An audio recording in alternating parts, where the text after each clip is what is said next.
Kita tentang sirah nabawiyah, tersisa 3 pembahasan: perang Tabuk, lalu haji wada, dan yang terakhir adalah wafatnya Rasulullah sallallahu alaihi wasallam. Pada kesempatan ini, jamaah sekalian yang dimuliakan Allah Subhanahu wa taala, kita akan membahas perang terakhir yang diikuti oleh Rasulullah sallallahu alaihi wasallam. Kemarin kita sudah menjelaskan tentang Fathu Makkah, kemudian perang Hunain, dan sekarang adalah perang Tabuk, perang terakhir yang diikuti oleh Rasulullah sallallahu alaihi wasallam. Apa yang melatar belakangi perang ini? Perang ini dilatar belakangi oleh rasa penasaran orang Romawi terhadap kaum muslimin. Mereka heran, kok bisa 3.000 pasukan mampu menahan 200.000 pasukan. Ini bagaimana ceritanya? Pada waktu perang Mu'tah kemarin, saat Rasulullah mengirimkan sahabatnya 3.000 yang dipimpin oleh Zaid bin Harith. Kalau Zaid bin Harith meninggal, maka kepada siapa? Kepada Ja'far. Kalau Ja'far meninggal, kepada siapa? Kepada siapa? Abdullah bin Rawaha. Kalau Abdullah bin Rawaha akhirnya meninggal, diambil alih oleh Khalid ibnul Walid. Maka Heraklius, raja Romawi yang kalian lawan ini manusia atau apa? Karena mereka baru saja menaklukkan musuh besar, yaitu Persia.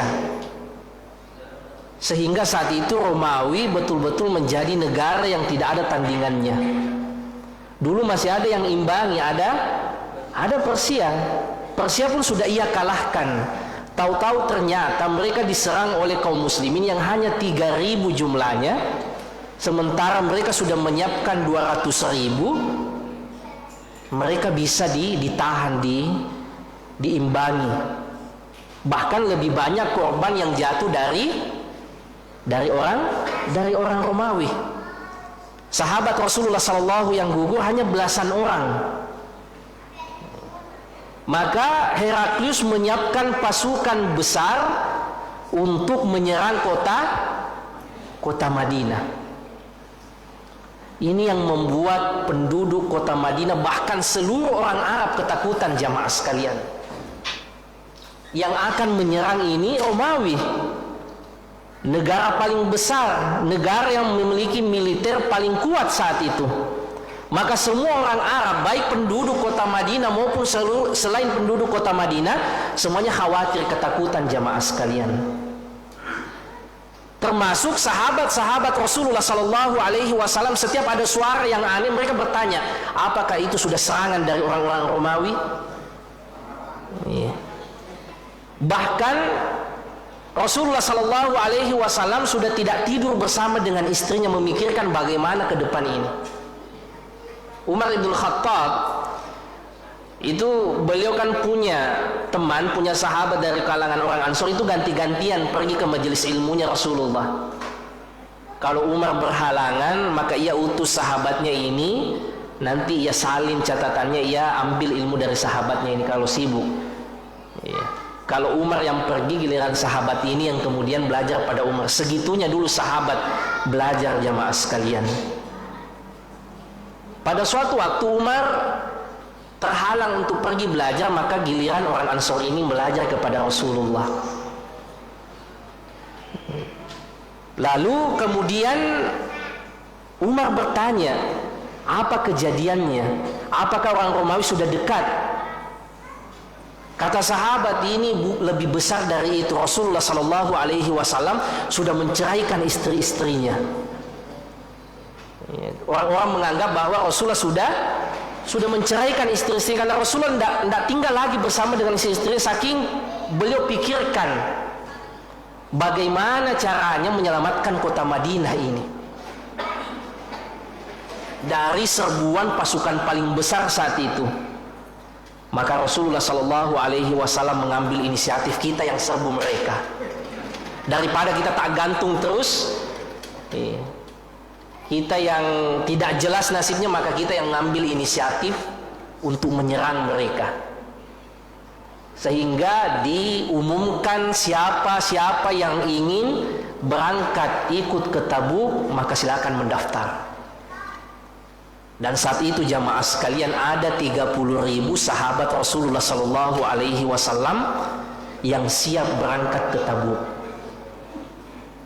Tidak pernah ada pasukan di tanah Arab yang sempat dikumpulkan sebanyak ini jamaah sekalian. Di perang Ahzab saja kota Madinah dikepung itu, jumlah pasukan orang kafir berapa? Cuma 10.000, kaum muslimin 3.000-an.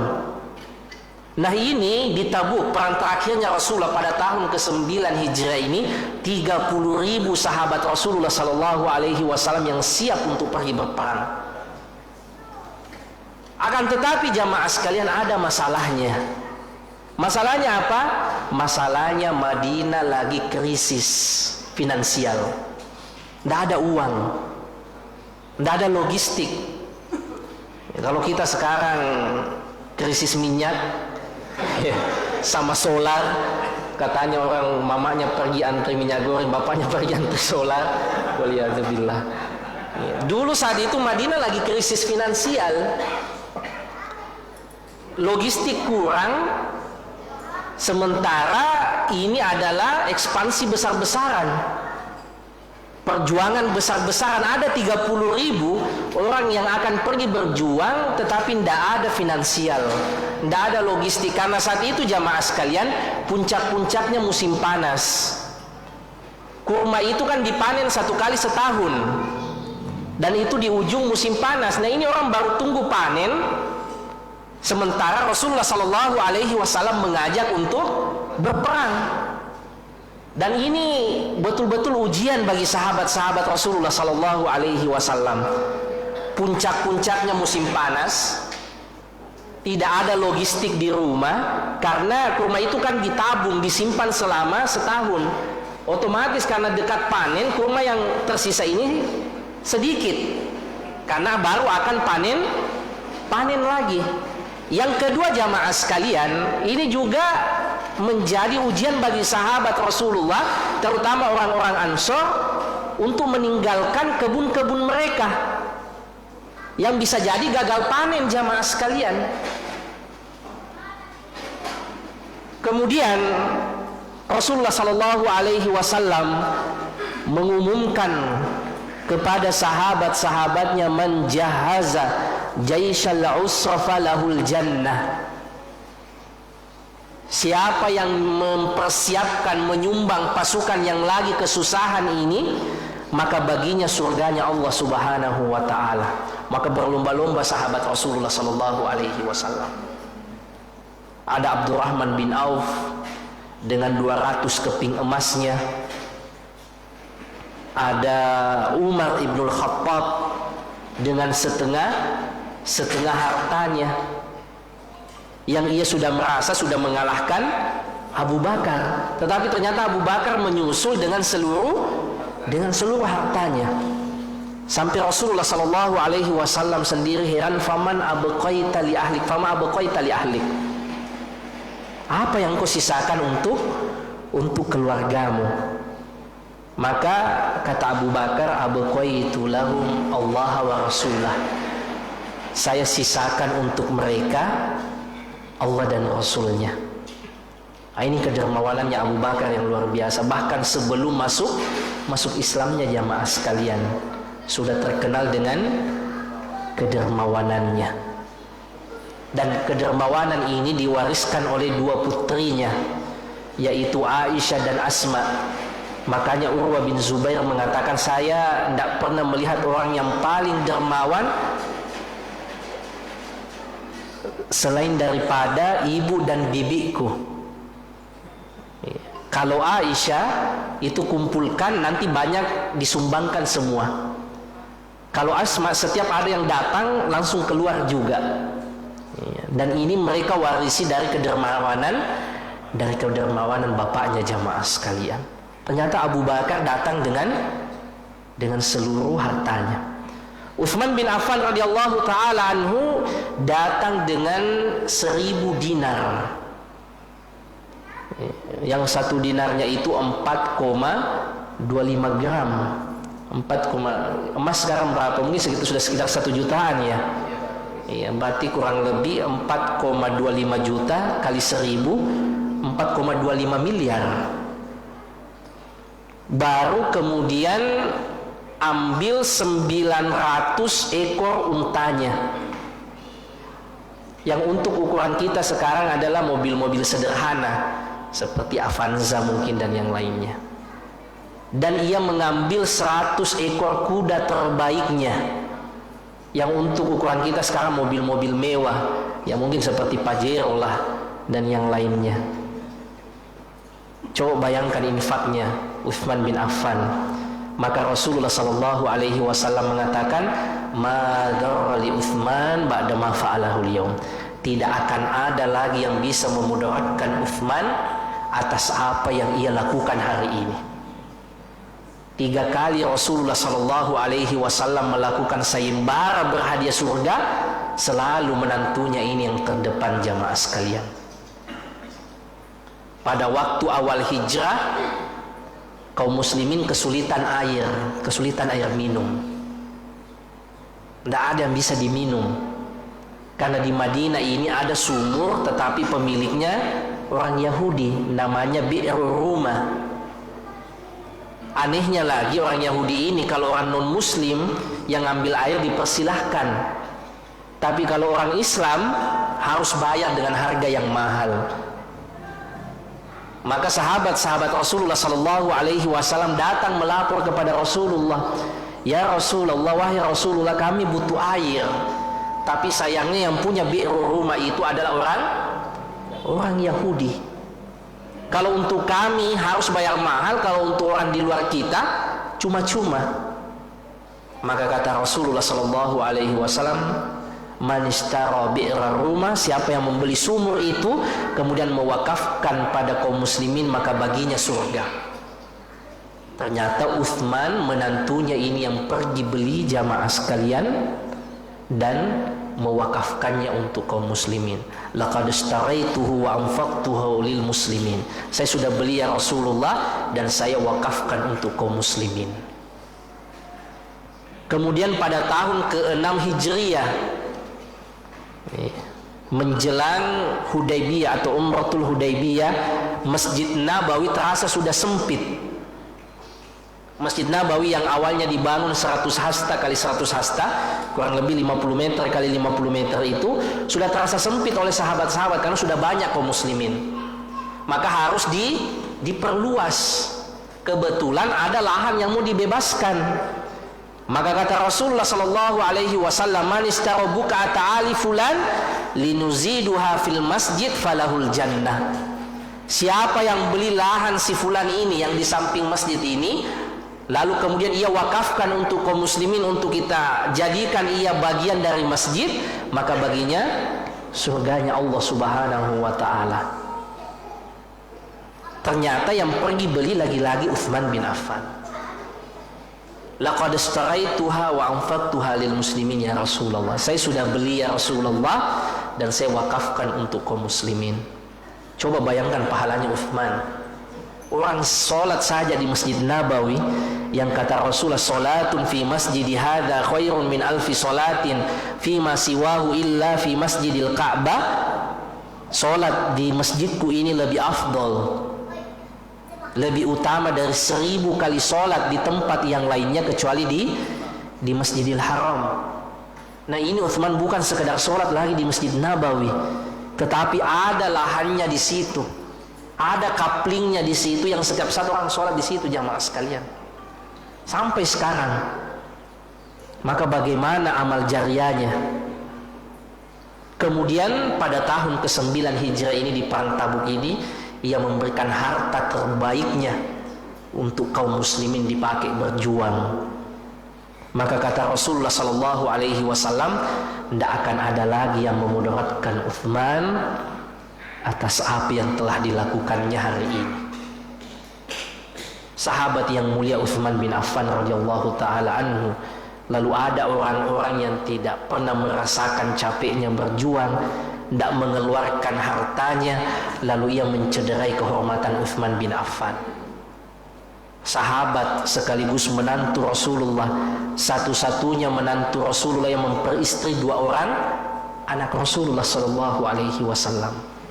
Yang pertama siapa? Ruqayyah.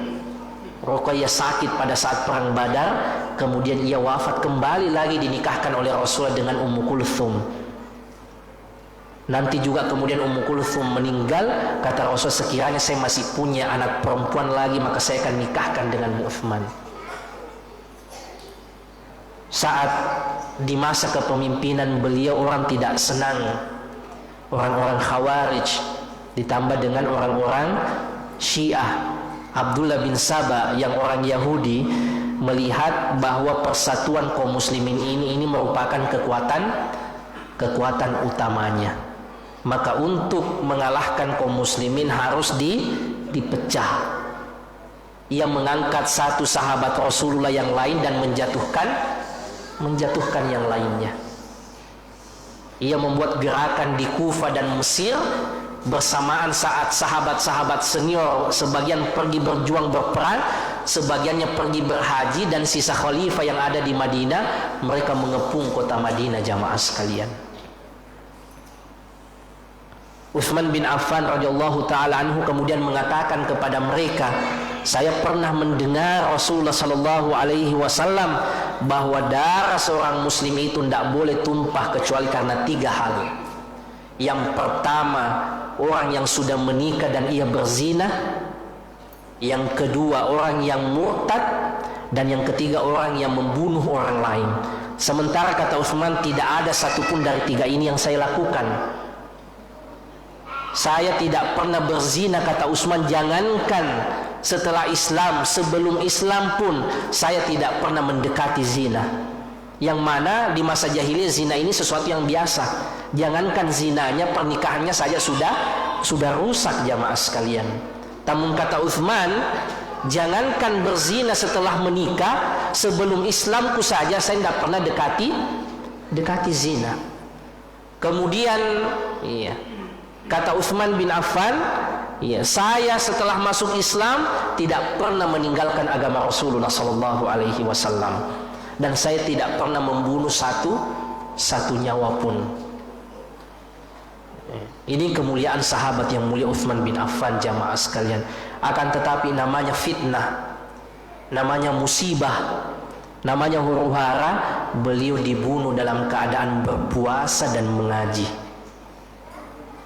Istri beliau saat itu, Utsman itu kan sudah sepuh, sudah kakek-kakek, sementara istrinya cantik dan masih muda, namanya Nailah. Utsman juga heran, kenapa ini Nailah mau menikah sama saya? Ia bertanya, engkau ini kan masih muda, cantik, sementara saya sudah kakek-kakek, sudah tua. Apa kata Nailah? Saya bangga dengan orang yang menghabiskan masa mudanya dengan Rasulullah sallallahu alaihi wasallam. Nailah saat itu melindungi Utsman sampai jari jemarinya putus. Utsman radhiyallahu taala anhu meninggal dalam keadaan mengaji, dan memang tidak pernah lepas dari mushaf.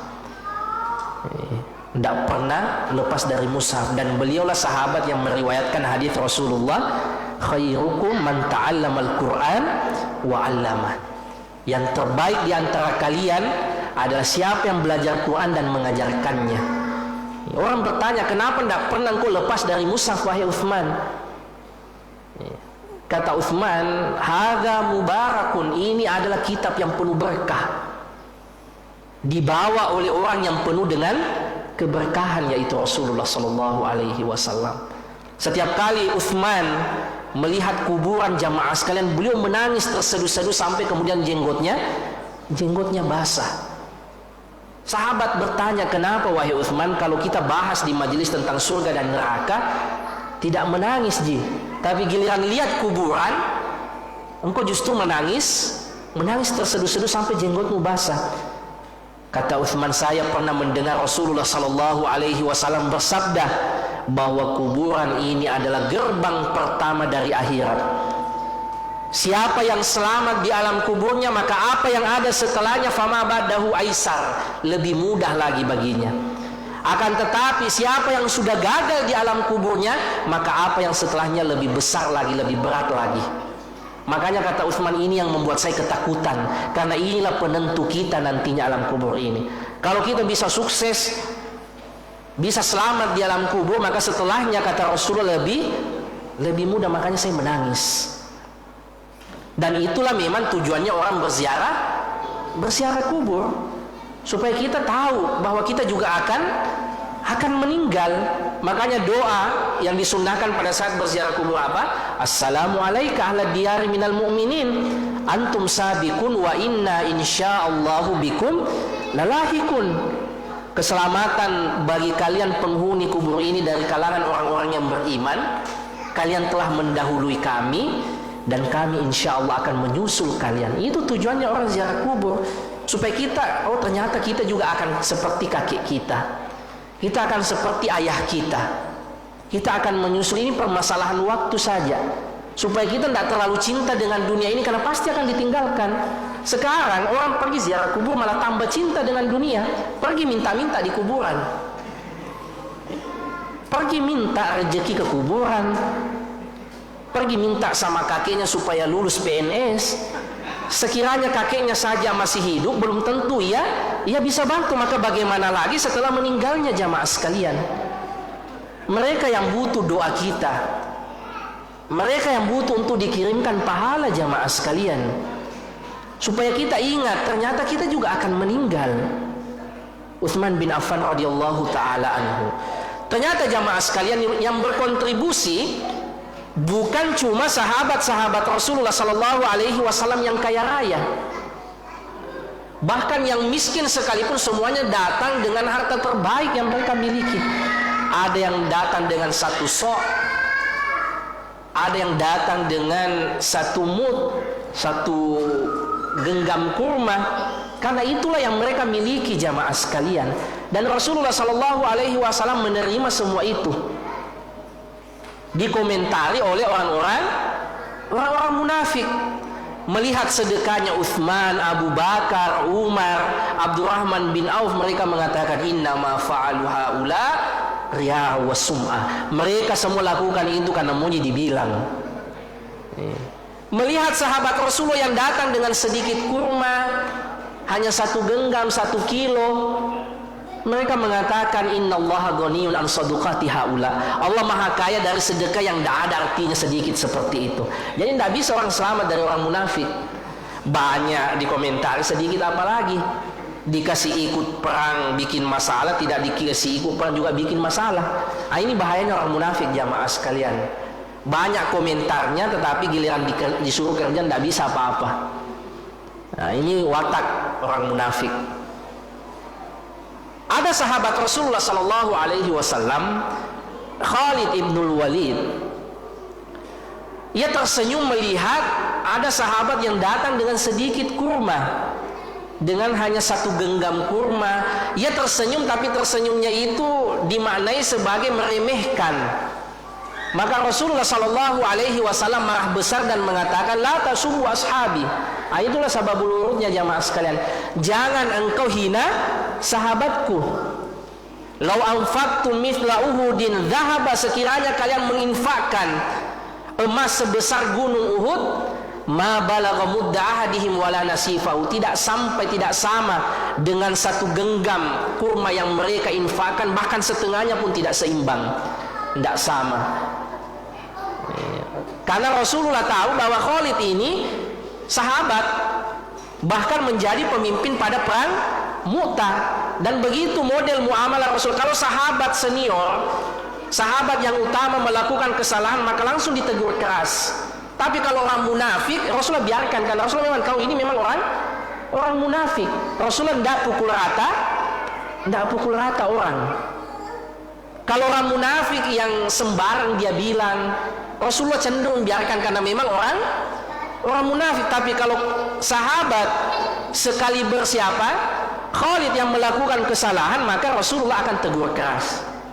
termasuk Mu'adz bin Jabal yang kesalahannya sebenarnya tidak fatal, hanya memanjangkan bacaan sholat sampai ada sahabat Rasul yang keluar dari jamaah, tidak kuat berdiri. Ia mengatakan, saya mau melapor kepada Rasulullah, ini tidak, tadi siang kita capek, kemudian bacaanmu lagi Isya ini panjang sekali.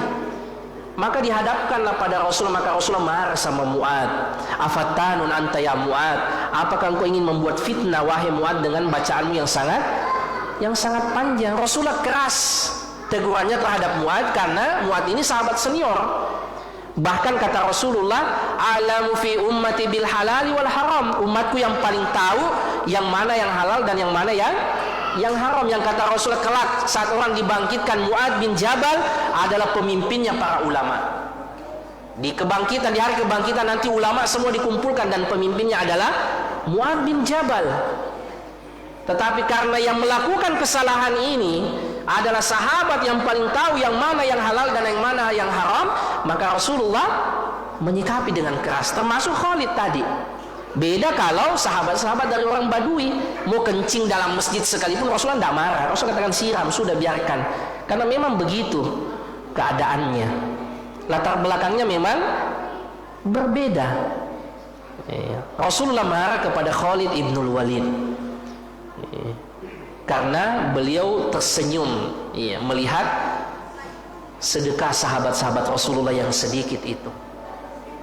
Ada sahabat Rasulullah Shallallahu Alaihi Wasallam namanya Ulbah bin Zaid. Ia ingin berkontribusi jamaah sekalian, tapi tidak ada yang sama sekali ia miliki. Mau dengan tenaganya sudah tidak bisa juga berperang, mau berinfak kurma sedikit pun ia tidak miliki jamaah sekalian. Maka setelah selesai sholat Isya ia berdoa dan ia menangis. Ya Allah, saya juga ingin berkontribusi tapi tidak ada yang saya bisa berikan. Tenaga saya sudah tidak punya, harta juga saya tidak punya apa-apa. Fa atasaddaqu bi irdi, maka saya bersedekah dengan kehormatanku ya Allah. Kalau ada di antara pasukan ini yang pernah mencederai kehormatanku tanpa sepengetahuanku, dengannya lah saya bersedekah. Hanya itu yang saya miliki ya Allah. Keesokan harinya jamaah sekalian, saat Rasulullah Shallallahu Alaihi Wasallam sholat subuh, selesai zikir, beliau membalikkan badannya dan mengatakan, man tasaddaqa bi irdihi fil barihah, siapa yang bersedekah dengan kehormatannya tadi malam, kata Rasulullah Shallallahu Alaihi Wasallam, laqad qubilat sadaqatuk, Allah sudah menerima sedekahmu. Semuanya mau berkontribusi jamaah sekalian, tapi tidak ada yang ia miliki selain kehormatannya. Maka ia bersedekah dengan kehormatannya. Datang kaum Asy'ariyun, satu suku dengan Abu Musa al-Asy'ari, datang dengan pasukannya, sebagian diterima, sebagian ditolak karena banyak orang yang mau pergi berperang, tetapi tidak ada uang, tidak ada finansial, tidak ada logistik. Maka keluarlah pasukan 30.000 ini jamaah sekalian. Di tengah jalan Rasulullah Sallallahu Alaihi Wasallam menghentikan mereka. Rasulullah Sallallahu Alaihi Wasallam mengatakan, inna bil Madinah aqwaman masirtum masiran wa ma qata'tum wadiyan illa kanu ma'akum.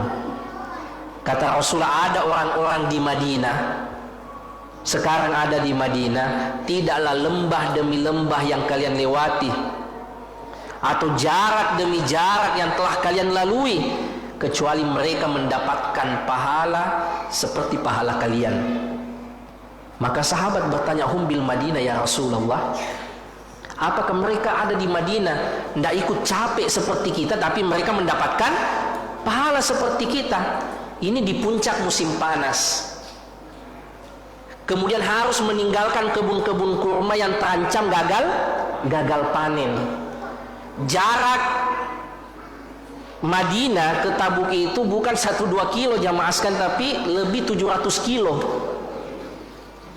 Naik mobil saja kalau 700 kilo itu capeknya minta ampun. 700 kilo itu kemana itu? Sorowako, Palu. Iya. Naik mobil saja capeknya. Ini jalan kaki jamaah sekalian, sebagiannya jalan kaki, sebagian ganti-gantian naik kuda. Tidak ada tempat berteduh. Saking beratnya jamaah sekalian, kalau mereka butuh air, Ya itu kan unta itu menyimpan cadangan airnya di tubuhnya, maka itu yang disembelih dan diminum. Dan kalau mereka lapar, mereka ambil air, mereka cuma celupkan itu buah kurma, kalau sudah agak merah-merah sedikit disimpan kembali baru diminum. Saking beratnya kondisi saat itu, tetapi ternyata ada, kata Rasulullah, orang di Madinah mendapatkan pahala seperti pahala orang yang kesusahan ini. Makanya pasukan yang kesusahan ini disebut Jaisul Usrah, pasukan yang kesusahan. Kenapa mereka mendapatkan pahala seperti pahala sahabat yang kesusahan ini? Iya, kata Rasul, mereka juga ingin berjuang seperti kalian, akan tetapi habasahumul uzur, mereka terhalang oleh uzur.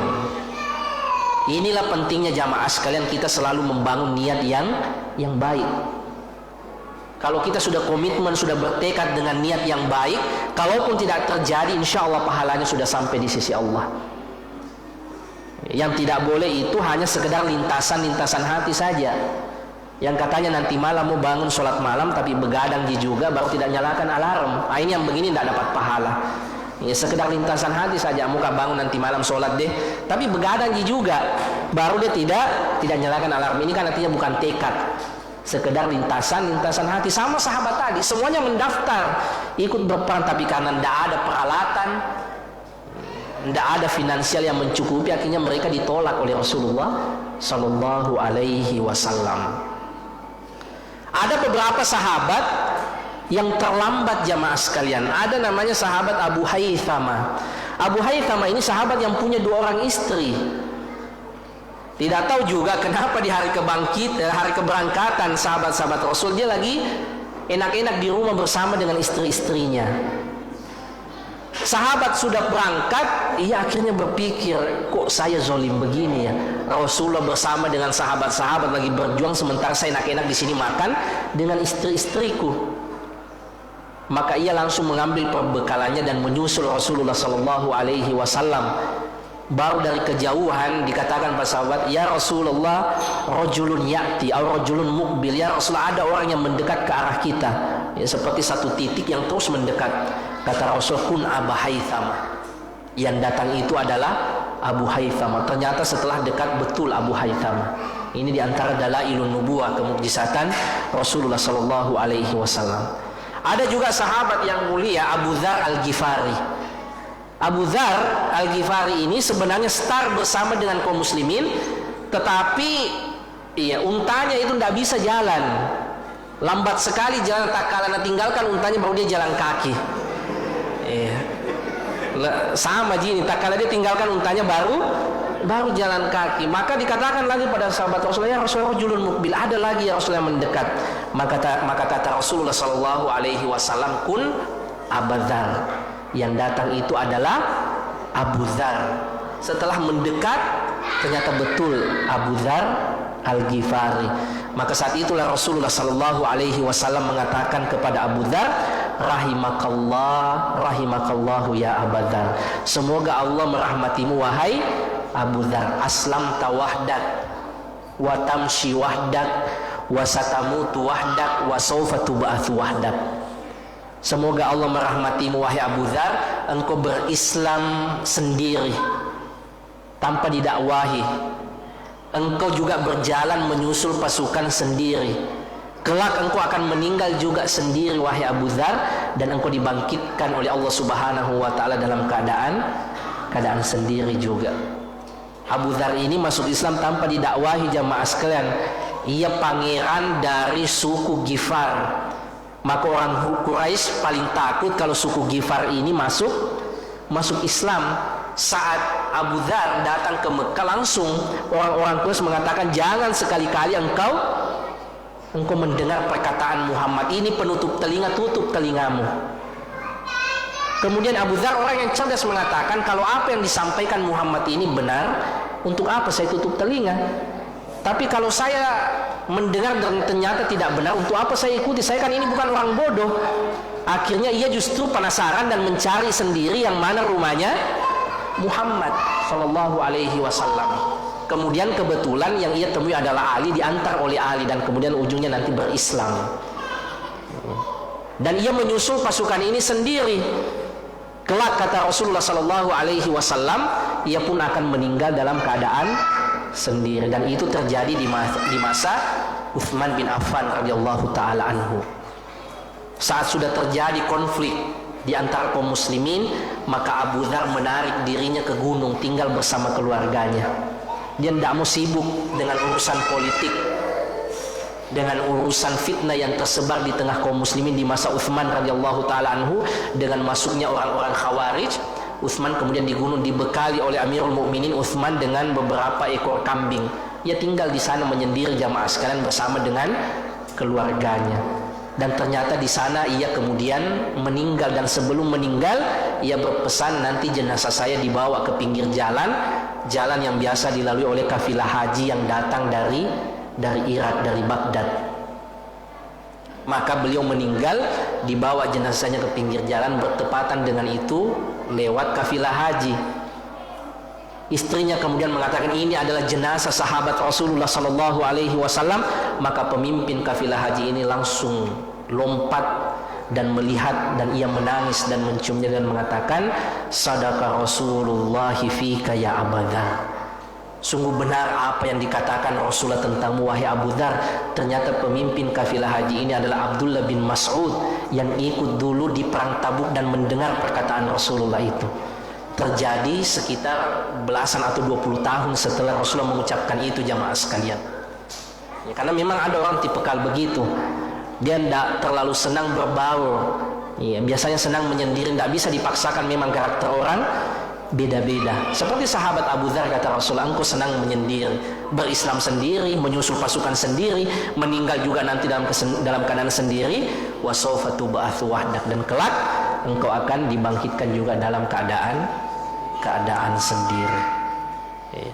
Singkat kisahnya jamaah sekalian, sampai pasukan ini di Tabuk, ternyata pasukan Romawi yang besar itu ketakutan. Kalau 3.000 saja bisa dia tangkis 200.000 pasukan, maka bagaimana lagi kalau yang datang ini 30.000? Akhirnya mereka ketakutan jamaah sekalian. Dan ini keistimewaan Rasulullah sallallahu alaihi wasallam, kekhususan Rasulullah dibanding nabi-nabi yang lainnya, yaitu sebulan sebelum ketemunya dengan Rasulullah sallallahu alaihi wasallam, musuh itu sudah ketakutan duluan. Yang tersisa adalah bekas-bekas pembakaran mereka, perkemahan mereka. Ternyata mereka sudah kembali, tidak berani. Tapi Rasulullah juga mentang-mentang tidak ada lawan, ayo kita pulang. Rasulullah tetap tunggu. Jangan sampai betul mereka datang lagi setelah sekitar 10 hari, ternyata tidak muncul juga. Rasulullah kemudian pulang ke Madinah. Nah, ini pelajaran ikhwas sekalian. Ini orang mau berperang tapi masih dia tunggu musuh. Kita kadang-kala datang tarbiyah terlambat, datang murabi kita sudah bubar.